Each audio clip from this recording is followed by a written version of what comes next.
Nilipita nao mbio amesema anasalimia nani?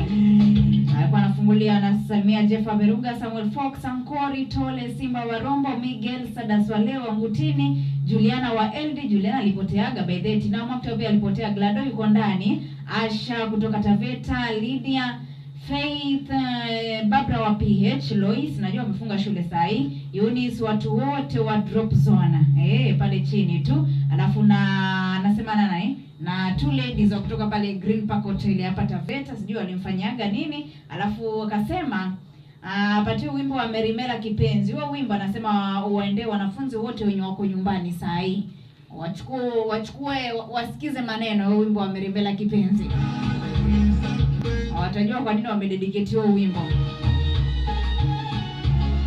Alafu akasema ujumbe kwa ladies, kazi ya moyo ni kusukuma damu peke yake. Usipatie moyo kazi nyingine. Kazi yake ni kusukuma damu basi. Kupamp damu.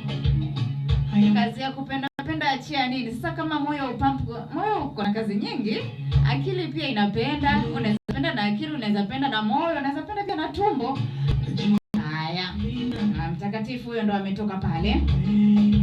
Anaitwa Stella, anasema ni Rose kutoka Taveta na gotea watu wote wa Kididi na waingie mjengoni kwa ujumla. Karibu sana pale Rose kutoka Taveta Patana. Anasema amekiwakisha. Anasema hello Kididi Trisha pale kutoka Bura na gotea Mike kutoka Bura. Loisi wana Kididi wote ujumbe na wapenda. Bura tunaomba utiekee wimbo wa darasa la 7 ya Mbosso pale. Asante sana Trisha pale kutoka Bura. Tunapokea salamu zako. Asante kwa kuchagua, asante kwa kutusikia.